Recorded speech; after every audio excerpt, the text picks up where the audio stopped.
성탄을 기다리는 이 대강절 기간인데요. 주일로는 이제 마지막 대강절 주일입니다. 다가오는 토요일이 이제 성탄절이니까요.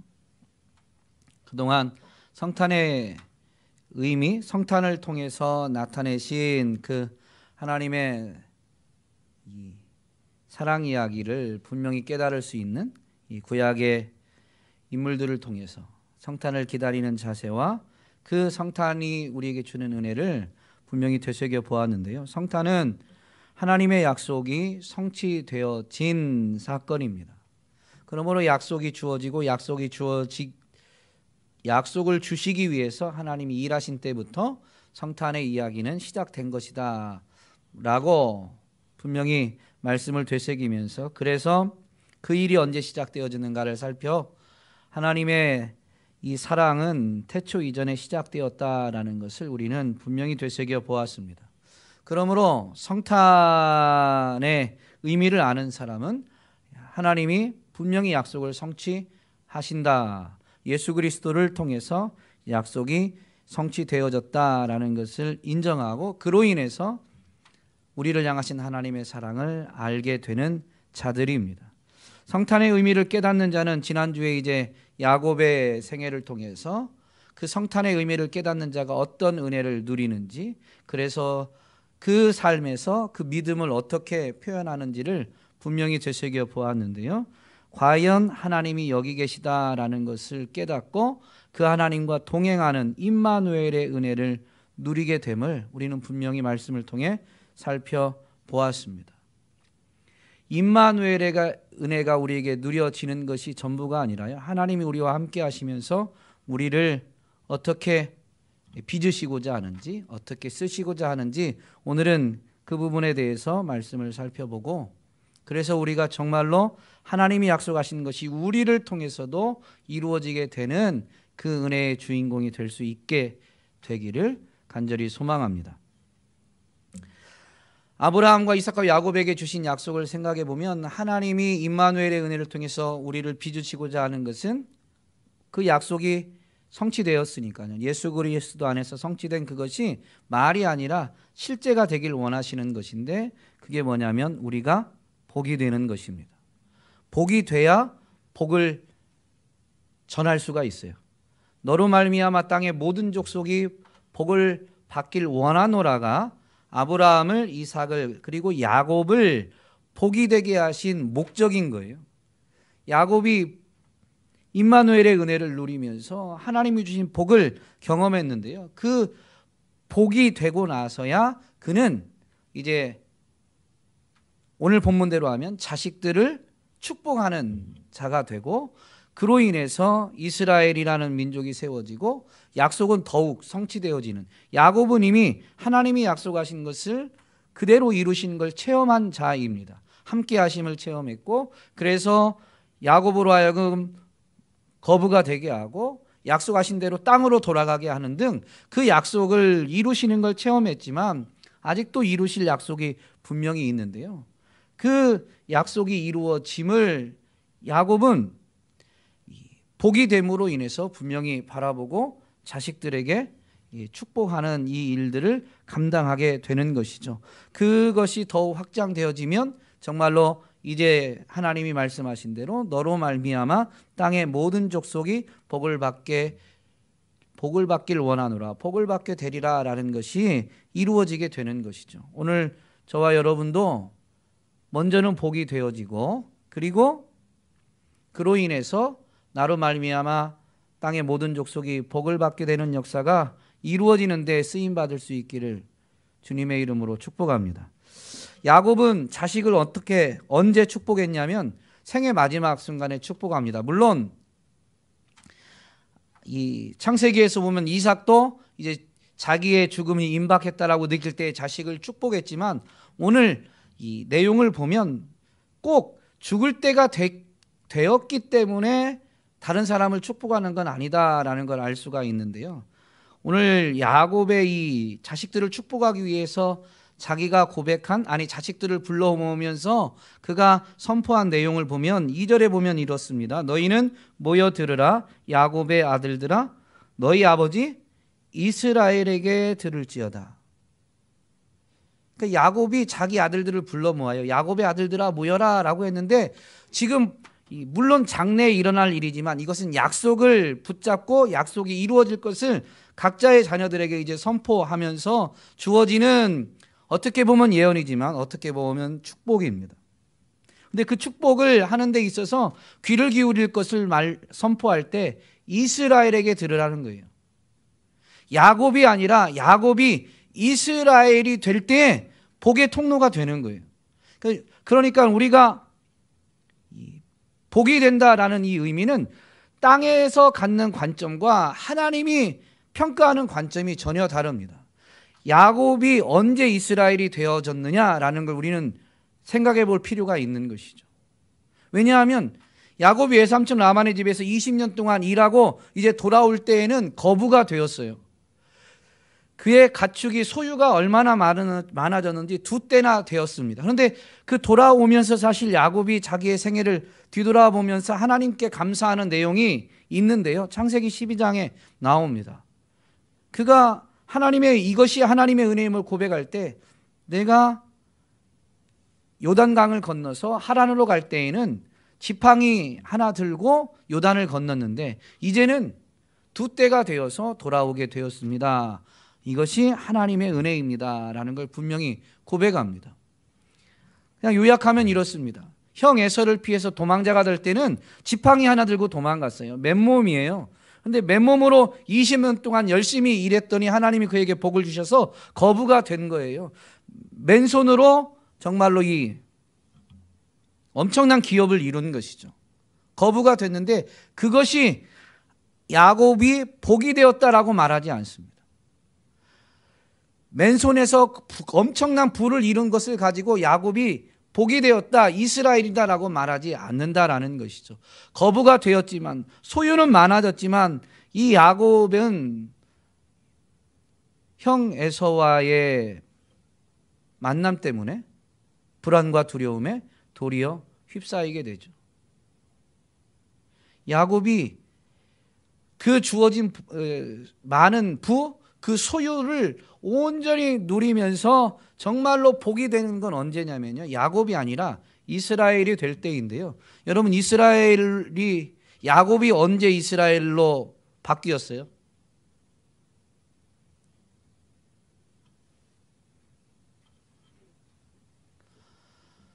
네, 외삼촌의 집에서 이제 고향으로 돌아가는데 이제 아무래도 형 에서가 걸리니까 종을 먼저 보냅니다. 자기가 이제 돌아가는데 형 에서에게 알리고 그 에서의 반응, 동태를 좀 미리 파악하도록 보내죠. 종이 갔다가 와서 보고하는데 에서가 부하 400명을 데리고 나옵니다. 그게 부하 400명을 데리고 온다니까 이 야곱이 어떤 생각이 들었냐면 자기에게 분이 안 풀렸다라고 여겨진 것이죠. 그래서 이 불안과 두려움에 휩싸여서 어떻게 하면 이 에서와 화해할 수 있을까라고 생각하다가 낸 이 계획이, 작전이 뭐냐면 형한테 예물을 좀 바치는데 예물을 많이 바쳐야 되겠죠. 근데 그 바치는 것도 한 번이 아니라 3번으로 나눠서 많은 예물을 이렇게 3번에 걸쳐서 에서에게 주다 보면 에서가 그 선물을 받으면서 마음이 좀씩 풀려서 마음이 녹아지지 않을까라고 생각하게 됩니다. 그래서 종들을 통해서 이 에서에게 줄 예물을 셋으로 구분해서 앞서서 보내게 됩니다. 그랬는데 불안과 두려움이 사라질까요? 사라지지 않았습니다. 이 많은 재물로 에서의 마음이 바뀔까? 확신할 수가 없는 것이죠. 그래서 불안과 두려움에 있던 그는 홀로 강을 건너지 않고 이제는 자기 가족들까지도 다 강을 건너게 한 다음에 야복강가에서 홀로 남게 됩니다. 그러면서 그 밤에 어떤 사람과 갑자기 씨름하는 이야기가 나오게 되죠. 근데 그 어떤 사람은 이 씨름 이후에 모든 것이 밝혀지고 난 다음에 야곱이 고백한 것을 보면 내가 하나님을 배웠고도 죽지 않았다라고 고백하면서 그곳 이름을 분이엘이라고 짓게 되잖아요. 그러고 보면 씨름했던 어떤 사람은 하나님이다라는 걸 알 수가 있습니다. 야곱이 하나님과 씨름했는데요. 그 씨름하고 나서 야곱은 그 하나님으로부터 야곱이 아니라 이제부터는 이스라엘이라 하리라라는 이스라엘이라는 이름을 얻게 됩니다. 왜냐하면 야곱이 하나님과 씨름하여 이겼기 때문입니다. 그런데 사실 그 내용을 보면 야곱이 하나님을 이긴 건가요? 이기지 못했죠. 그 어떤 사람이 야곱의 환도뼈를 쳐가지고 환도뼈가 부러지게 돼요. 그래서 여러분이 환도뼈, 허벅지, 이 엉덩이 이쪽 뼈가 부러지거나 탈굴되면 어떻게 될까요? 서 있을 수가 없습니다. 한쪽 다리가 그냥 주저앉은 거예요. 야곱은 그 환도뼈를 이렇게 쳐가지고 사실은 주저앉게 되었는데도 불구하고 어떻게 야곱이 이겼다라고 말하냐면요. 야곱이 이긴 것은 정말로 씨름이라는 룰 때문에 이긴 게 아닙니다. 환도뼈가 부러지는 그런 상황에도 불구하고 씨름하면서 붙잡았던 그 손을 놓지 않았기 때문입니다. 하나님이 나로 하여금 가게 하라 라고 하는데 이 환도뼈가 부러지면서도 야곱이 손을 놓지 않으니까 나로 가게 하라 라고 할 때 야곱이 뭐라고 하냐면요. 내게 축복하지 않으면 놓지 않겠습니다. 나를 축복해 주세요 라고 하는 것이죠. 이미 부자가 됐지만 그 부가 형 에서의 마음을 돌이키지 못하면 400명의 군대를 거느리고 오는 그 에서 앞에서 그 부는 아무 소용없어요. 오히려 약탈당하기 더 좋은 재료일 뿐이에요. 약탈을 당할 거리일 뿐이에요. 주어진 그 많은 부가 정말로 복이 되려면요. 형 에서와 화해가 이루어져야 되는데 그 중에 얼마를 드렸다고 해서 형의 마음이 녹아질지 알 수가 없어요. 그것은 재물에 의해서 좌우되거나 야곱의 소원에 의해서 이루어질 일은 아닙니다.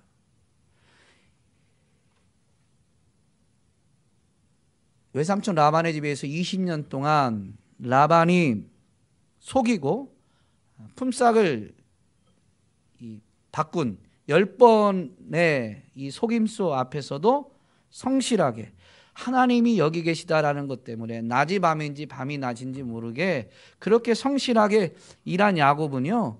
돌아올 때 하나님이 라반의 소유를 오히려 이제 줄게 하고 야곱의 소유를 많게 해주시는 걸 체험한 사람입니다. 사람은 10번이나 20년 동안 속였지만 하나님이 거의 짧은 기간 안에 이 소유에 있어서 역전을 만들어 주신 것이죠. 그러면서 야곱이 20년을 어떻게 지냈는지를 하나님이 다 보셨고 그걸 갚아주셨음을 야곱은 분명히 깨달았어요. 그리고 이제 자기를 이상하게 보는 외삼촌의 그 시선 때문에 외삼촌에게 이야기하고 허락을 받아서 고향으로 돌아가는 게 아니라 몰래 돌아가게 됐는데 그것 또한 발각이 되자 라반이 사람들을 데리고 야곱을 뒤쫓아오게 됩니다. 그때의 그 기세는 이 야곱을 내버려둘 기세는 아니었거든요. 그런데 야곱과 조우하기 전에 하루 전날 밤에 하나님이 라반의 꿈에 나타나서 야곱에게 손을 대지 말 것을 말씀하십니다. 그걸 야곱이 알아요. 그래서 조우한 다음에 분명히 이야기하죠. 그 20년 동안 내가 이렇게 했는데 하나님이 갚아주셨다. 그리고 어젯밤에는 꿈에까지 나타나셔서 외삼촌으로 하여금 나를 손대지 못하게끔 하나님이 막아주셨다라는 걸 분명히 증거하죠. 고백하죠. 그러니까 일한 것이 결실이 되게 하고 그래서 부가 되게 한 것은 야곱의 노력이 아니에요. 낮이 밤인지 밤이 낮인지 모르게 일을 했지만 라반에 의해서 그것은 철저히 무너지는 탑이 돼버렸습니다. 그 모든 수고가 무너졌었어요. 그런데 누가 그걸 세워주냐면요. 하나님이 세워주시는 거예요. 사람의 수고가 땀방울이 심지어 핏방울이 결실을 맺게 하는 게 하나님이시고 자기를 해하려고 다가오는 사람으로부터 자기를 보호해 주는 것도 재물이나 사람의 힘이 아니라 하나님이시라는 것 이 야곱은 체험했거든요. 그러니까 에서를 앞에 두고도 물론 자기에게 주어진 그 재물을 가지고 에서의 마음을 녹이려고 예물을 보내기도 했지만 그걸로 인해서 무언가가 결정되는 것이 아니라 하나님에 의해서 결정되는 걸 알았기 때문에 그 밤에 뼈가 부러지더라도 하나님을 붙잡은 손을 놓지 않은 거예요. 이유는 하나, 하나님이 축복하실 때에만 상황이 바뀌는 거예요. 이게 복이 되는 건 하나님이 축복을 해주실 때에만 그게 진짜 복이 되는 거거든요. 그래서 손을 놓지 않은 거예요.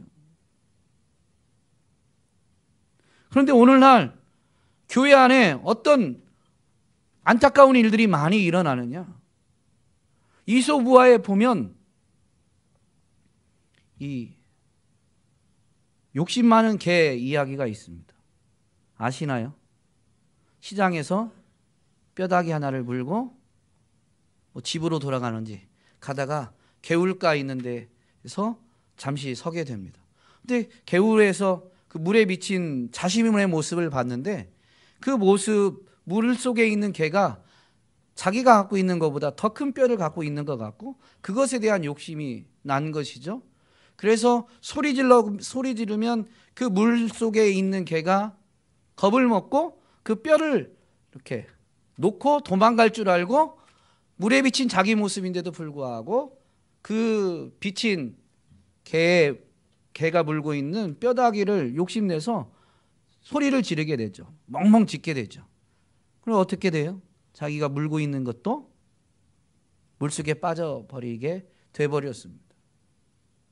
이미 주어진 것을 끝까지 붙들어야 그게 정말로 온전히 누림이 되는, 복이 되는 것인데요.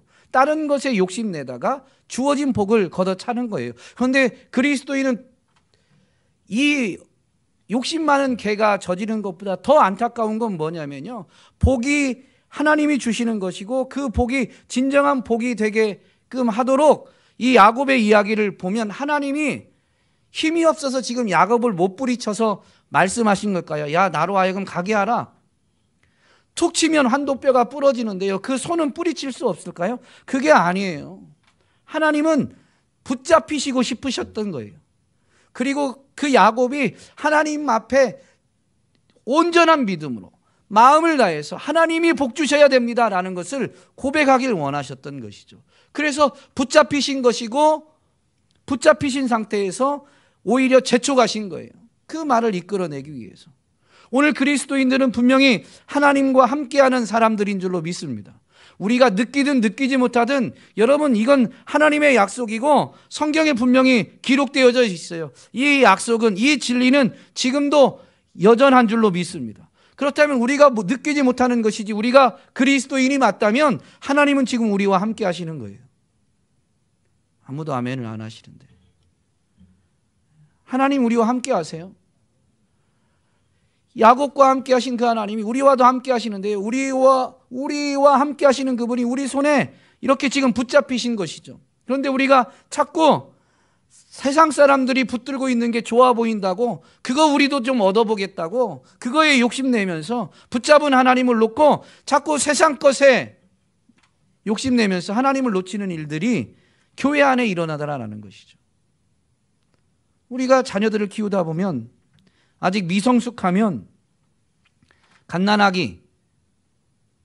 너무 갓난하게 말고요. 이렇게 좀 스스로 움직일 수 있고 손으로 뭘 만질 수 있는 그런 정도의 아기. 오늘 유아실에 서준이가 우리 강충성 목사님 셋째가 왔는데요. 서준이가 이제 돌이 지나고 좀만 하면 뭐 이렇게 일어서고 걷고 무언가 막 움켜쥐고 하게끔 되겠죠. 뭐 우리 강충성 목사님도 서준이 얘기만 나오면 그냥 입이 이렇게 해벌쭉해지시고 아마 할아버지 할머니는 더 하실 거예요. 그러면 이렇게 손주를 보면 어때요? 집안에서 아이들을 키우실 때 생각을 해보면 이렇게 모처럼 보면 이쁘니까 막 있는 걸 줘요. 용돈을 주고 하는데 아이들이 손에 쥐어진 돈을 가치를 모르면 어떻게 해요? 너무 어릴 때는 쪽쪽이라고 하죠. 가짜 젖꼭지. 그거 물으려고 뭐 10,000원짜리 50,000원짜리를 아무리 쥐어줘도요. 그냥 받았다가 쪽쪽이 보면 그거 놓고 쪽쪽이 집어요. 자기가 좋아하는 장난감이 있으면 5만 원짜리인지 뭐 수표 뭐 있어도 가치를 모르면 어떻게 해요? 쥐고 있는 거 버리고 자기가 좋아하는 거 집어요. 지금 자기가 좋아하는 거 집는다니까요. 오늘 교회 안에 이런 일들이 있어요. 아직 미성숙해가지고 뭐가 제일 중요한 건지, 뭐가 제일 가치 있는 것인지, 그리고 그것을 하나님이 이미 우리 손에 쥐어준, 아니 하나님이 하나님 자신을 우리로 하여금 붙잡을 수 있도록 쥐어주게 만들어 주셨는데 우리는 그것을 불필요한 것처럼 여기고 우리가 좋아하는 것을 쥐기 위해서 이것을 우리가 스스로 뿌리칠 때가 참 많아요.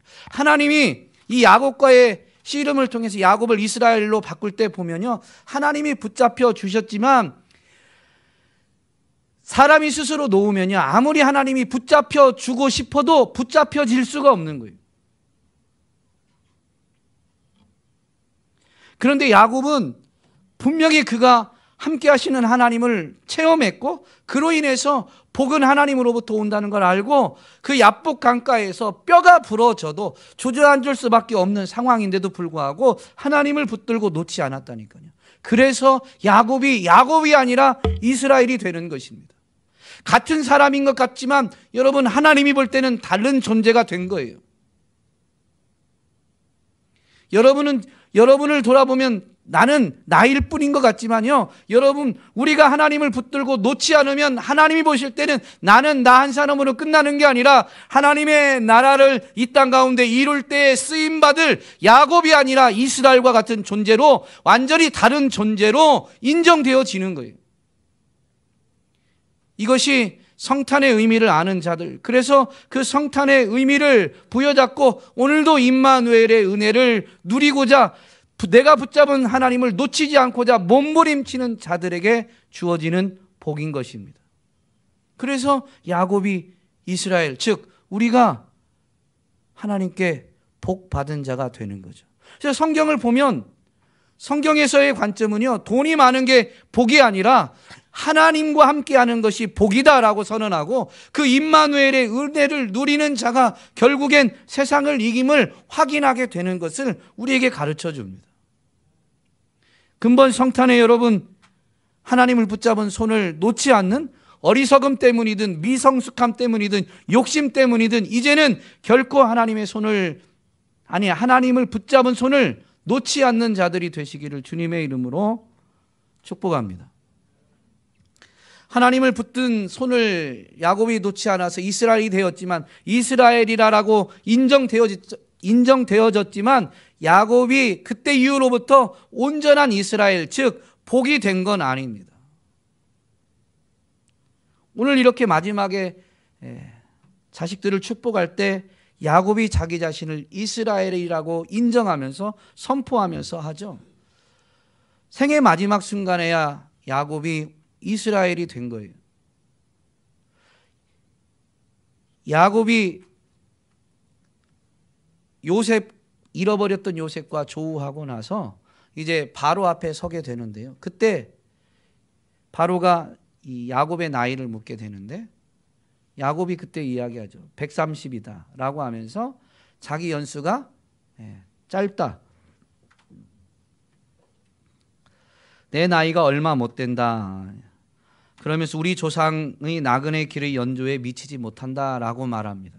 왜냐하면 할아버지나 아버지 이삭과 아브라함에 비하면 130세는 긴 수명은 아니거든요. 그러니까 그 아버지와 할아버지 그 조상들이 살았던 수명을 생각해 보면 야곱 130세지만 자기 연조가 길지 못하다라고 하는데요. 그 짧은 생애를 지금 산 야곱이 마지막 부분에 이런 고백을 합니다. 험악한 세월을 보내었습니다. 아니, 바로가 네 생애가 어떠했느냐는 묻지 않았어요. 그런데 내가 130세를 살았는데 험악한 세월을 보냈다라고 말할 만큼 야곱의 생애는 평탄하지가 않았어요.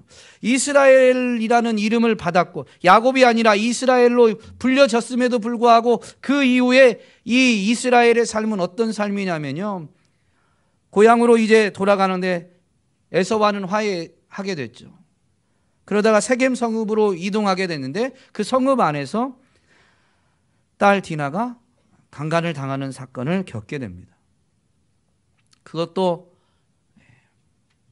매우 험악한 일인데 그 사건 때문에 이제 강간했던 그 세겜 추장의 아들이 디나를 아내로 맞아 드리려고 합니다. 그때 조건을 걸어가지고 시므온과 레위가 세겜 성읍의 모든 남자들이 할례를 받으면 생각해 보겠다. 그래서 세겜 성읍의 사람들이 할례를 다 받게 되는데요. 할례를 받고 나서 거동할 수 없는 그때에 시므온과 레위가 그 성읍의 남자들을 아주 도륙해 버립니다. 그런데 이 사건이 이 보복 사건이지만 야곱 가정에는, 야곱의 이 가문에는 매우 위기를 자초한 사건이 되는 거죠. 왜냐하면 야곱의 가문은 그 가나안 땅에서는 이방인에 불과한데 세겜 성읍에서 이들이 엄청난 사륙을 벌였거든요. 그러면 다른 사람들이 볼 때 이 이방인들이 너무 잔혹하다라고 여길 것이고, 그 사람들이 볼 때에는 이 야곱 사람들은 위험 요소인 거죠. 그래서 그들이 더 번성하기 전에 힘이 있을 때 그들을 이렇게 물리치거나 어떤 보복 행위를 가나안에 있는 다른 사람들이 할 수 있는 것입니다. 야곱이 두려움에 떨고 있을 때 하나님이 물론 나타나셔서 야곱을 보호해 주시고 인도해 주십니다. 베델로 올라갈 것과 또 하나님이 함께 하실 것을 말씀해 주시죠. 그래서 하나님이 함께 하심으로 인해서 보호하심을 받아요. 그렇지만 어쨌든 이런 일들을 겪게 됩니다. 그리고 나서는 그렇게 사랑했던 라헬이 베냐민을 낳다가 죽음을 당하게 되죠. 그래서 라헬이 낳은 자식들을 키우면서 그 자녀들 요셉과 베냐민을 통해서 기쁨을 얻고 있는데, 요셉이 어느 날 들짐승에 의해서 죽임을 당했다는 아주 청천벽력 같은 소식을 접하게 됩니다. 요셉을 잃은 아픔에 고통하고 있던 야곱이 이제는 그 지역까지 펼쳐지게 된 기근 때문에 이제는 생존의 위협을 받게 되죠. 그러다가 그 기근의 때에 먹을 것을 찾기 위해서 애굽에 자식들을 보내고 거기서 양식을 얻고 하다가 요셉이 죽은 것이 아니라 살아있고 애굽의 총리가 되었다라는 것을 알게 되죠. 이 험악한 시간을 보내고 있는데 덮친 기근은요, 엎친 데 덮친 설상가상과 같은 아주 이 험악한 고통스러운 일인데요. 그 고통스러운 일이, 그 기근이 여러분 요셉이 죽은 것이 아니라 살아있다라는 소식, 더 나아가서 애굽의 총리가 되어서 이제 요셉에게 가면 이 기근이 아니라 풍족함을 누릴 수 있다라는 이 엄청난 소식을 접하는 기회가 됩니다. 기근이 아니었으면 애굽까지 자식들이 갈 일도 없고, 그렇게 가지 않았다면 요셉이 살아있다라는 것을 접할 수가 없었던 것이죠. 여러분, 야곱이 이스라엘이 되었는데요, 그 하나님의 손을 놓지 않은 때에도 험악한 일은 계속 일어납니다. 그러나 그 험악한 일들이 계속되는 중에도 하나님의 손을 놓지 않고 정말로 하나님만이 복 주신다라는 것을 믿고 기다리면, 여러분 설상가상과 같이 어려운 일들이, 험악한 일들이 계속되지만 그것이 한순간에 정말로 복이, 아니 기근이 어떻게 복된 소식을 가져다 주는 기회가 되겠어요. 이거는 하나님만이 하실 수 있는 것이죠. 그래서 야곱이 진정한 이스라엘이 된 건 사실상 언제냐면요, 요셉을 만난 때입니다. 요셉은 야곱의 입장에서 보면 요셉이 17살 나이 때 들짐승에 의해서 죽었다라고 알게 됩니다. 야곱에게 요셉은 죽었습니다. 그런데 죽었던 그가 살아서 이제는 자신에게 생명을 주고 풍족한 삶을 안겨다 주는 존재가 된 것이죠. 이 일을 누가 이루셨어요? 하나님이 이루셨어요. 요셉은 야곱에게 주어진 약속이 하나님에 의해서 이루어졌다라는 것을 확인시켜준 사건일 뿐만 아니라 예수 그리스도를 예표하는 사건입니다. 예표하는 이야기이죠. 십자가에서 죽으신 예수님이 3일 만에 부활하셔서 사람들에게 생명을 가져다 주고 예수 그리스도 안에서 생명을 얻을 뿐만 아니라 풍성한 삶을 가져다 주게 되었습니다. 그러므로 야곱이 진정한 이스라엘이 된 때는 언제냐면 요셉을 만났을 때입니다. 여러분, 우리는 언제가 정말로 복이 되느냐, 야곱이 이스라엘이 되느냐, 하나님을 붙들고 그 임마누엘의 은혜를 누리면서요, 그 부활의 능력, 부활의 신앙을 온전히 체험하고 삶으로 살아낼 때가 진정한 복이 되는 거예요. 여러분, 부활의 능력을 경험하고 부활의 능력을 체험하고 부활의 능력으로 삶을 살면요, 땅의 것에 목말라 하지 않아요. 그래도 여기가 좋사오니입니까? 부활의 능력을 체험하면요, 분명히 이 세계가 전부가 아니다라는 걸 확실히 아는 거예요. 그러니까 시선이 여기에 없어요.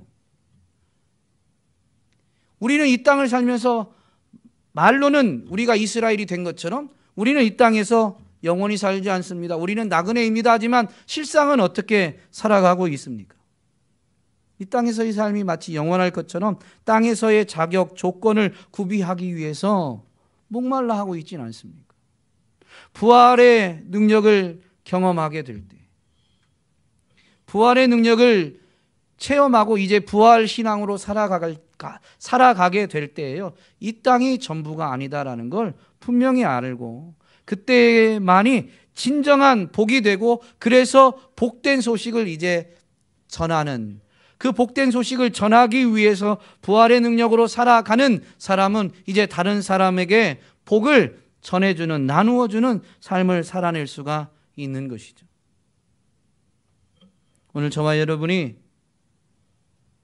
근본 성탄을 맞아서 주님을 끝까지 붙들 수 있게 되기를, 그래서 우리는 그 주님이 부활의 주님으로서 우리 또한 부활시키신다라는 것을 온전히 체험하고 온전히 믿게 되어지는, 그래서 진정한 복이 되어지는 사람들이 되기를 주님의 이름으로 축복합니다.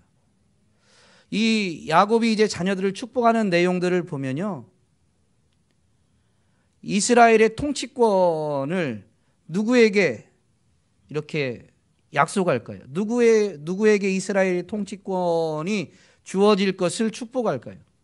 우리는 이미 알고 있지만 이 축복하는 내용이 선언되기 전에 지금 선언하려는 이 입장, 이스라엘에게 들을지어다라고 하는 그 순간에 우리가 서 있다면요, 요셉에게 주어지는 것이 당연해 보여요. 야곱이 너무나도 사랑했던 아들이고, 더군다나 지금 야곱 가정에 생명을 주고 풍족한 삶을 가져다 준 존재가 하나님의 약속이 성취된 것을 확인하게 해주고 하나님의 약속이 성취되어서 그 성취된 약속의 은혜를 누리게 만들어준 존재가 요셉이니까, 지금까지 이야기만 놓고 보면 요셉이야말로 이스라엘의 통치권을 부여받는 게 너무 당연해 보이는데요, 우리가 이미 기록된 말씀을 통해서 알고 있는 대로 야곱이 축복을 하는데 이스라엘의 통치권에 대한 복을 누구에게 빌어주죠? 유다에게 빌어줍니다. 그럼 유다는 왜? 야곱의 이야기의 확장판이 요셉의 이야기였는데 그 요셉의 이야기에서 갑자기 유다에게 통치권이 이렇게 물려지는 일이 이루어졌을까요? 성경엔 이유는 나오지 않지만요, 요셉의 이야기가 펼쳐지는 중에 유다가 행한 일들이 짧게 기록되어집니다. 이것을 통해서 이것 때문에 유다에게 통치권이 부여되는 그 복이 주어졌다라고 생각할 수밖에 없습니다. 그러면 그게 무엇일까요? 우리가 아는 대로 유다가 애굽에 곡식을 구하러 갔습니다. 그런데 첩자로, 물론 요셉이 의도적으로 그렇게 한 것이지만요, 첩자로 오해받아가지고 이 자신들의 가정사를 다 이야기하죠. 그래서 막내 동생이 있는데 함께 오지 않았다라는 걸 이야기하게 되고, 그래서 요셉의 요구 조건이 다음에 다시 올 때는 그 막내 동생을 데려와야만 너희 말이 참이고, 그래서 너희가 첩자가 아닌 줄 알아서 너희가 곡식을 구할 수 있을 것이다 라고 요셉이 말합니다. 어쨌든 곡식을 구해서 아버지에게 돌아갔는데, 그 곡식을 통해서 이제 기근이 끝날 줄 알았는데 기근은 계속되죠. 곡식은 떨어져 가고, 그러니까 다시 애굽에 가서 곡식을 사와야 되는데 야곱이 베냐민을 내어주지 않는 거예요. 그때 보면 요셉도 죽었는데 이제는 베냐민까지 뺏어가겠느냐라고 하면서 이 야곱이 선뜻 베냐민을 내어주지 않죠. 그 말을 보면 야곱이 요셉이 죽었다라는 소식을 받을 때에 이 갖고 있는 아픔이 계속되고 있다라는 걸 분명히 알 수 있죠. 어쨌든 그런 상황에 유다가 나서서 아버지에게 약속을 합니다. 자기의 생명을 걸고 베냐민을 반드시 돌아오게 하겠다라고 하면서 아버지께서 보내주시면 분명히 돌아오게 할 것이니 보내줄 것을, 그래야만 곡식을 얻어서 다 살게 되어짐을 이야기하게 되죠. 베냐민 하나 살리려고 베냐민을 내어주지 않으면 곡식을 구하지 못해서 시간이 좀 다를지는 모르지만 어쨌든 결국엔 베냐민도 죽을 수밖에 없음을 어필하면서 자기가 책임질 것을 아버지 앞에 다짐합니다. 그래서 야곱이 베냐민을 내어주고 다시 가서 곡식을 구하게 되죠. 곡식을 구해서 돌아오는데 요셉이 또 작전을 썼죠. 은잔을 베냐민의 그 곡식 자루 안에 숨기고 종을 조금 늦게 뒤쫓게 해서 너희가 요셉의 은잔을 훔쳤다.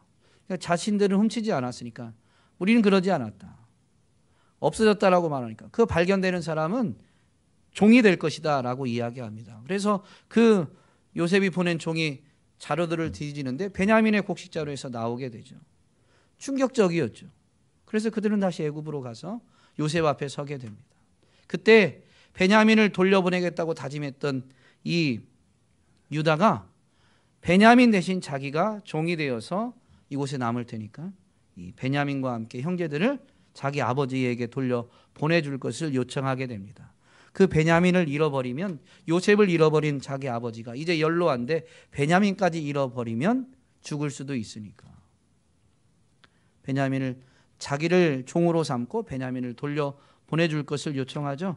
유다의 이 헌신 때문에, 유다의 이 희생 때문에 요셉은 감정을 주체하지 못하고 형들에 대한 그 이제 애틋함이 폭발해서 통곡하게 되고 자신이 요셉임을 밝히게 됩니다.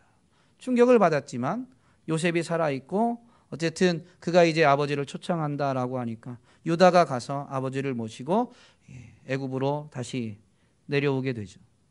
그 아버지를 모시고 이제 그 야곱의 가족 일행이 유다에 가고 하는 일에 애굽에 가는 일에 이 유다가 주도적으로 그 일을 감당하게 됩니다. 아버지의 마음을 알고 자기 자신을 희생한 이 모습 때문에 유다에게 통치권이 부여된 거예요. 예수 그리스도 안에서 그 통치권이 부여되고 통치권이 정말로 온전히 누려지는 그 은혜를 맛보는 사람이 누구냐면요, 유다와 같은 사람이에요. 먼저는 아버지의 마음을 알아야 됩니다. 그래야 아버지로부터 통치권을 온전히 부여받고 누릴 수가 있죠. 그 통치권은 자기의 이익을 위해서 사용하는 통치권이 아니죠. 예수님이 먼저 본을 보이셨지만 인자가 온 것은 섬김을 받으려 함이 아니라 도리어 섬기려 하고 자기 목숨을 많은 사람들에게 대속물로 주려 함이다. 사실 그 통치권은 결국 뭐냐면요, 예수님이 약속을 성취하면서 유다의 자손으로 이렇게 와서 이루어낸 것을 보면 그 통치권은 하나님의 뜻에 대한 전적인 순종, 그리고 그 하나님의 뜻이 이루어지는 일 앞에서는 자발적인 희생을 하는 것이 진정한 통치권의 행사입니다. 그렇게 되면 그 통치권의 누림이 어떤 열매를 맺냐면 하나님이 그를 지극히 높이는 건 하나님이 해주시는 일이에요. 통치권을 부여받은 사람은 결국 예수님의 걸음을, 예수님의 뒤를 따라가는 것이죠. 이것을 위해서 먼저 알아야 될 게 있는데 아버지의 마음입니다. 아버지의 마음을 아는 사람이 통치권을 부여받고 통치권을 올바로 행사해서 정말로 이 복이 되는, 복을 전하는 일에 쓰임받게 되는 것이죠.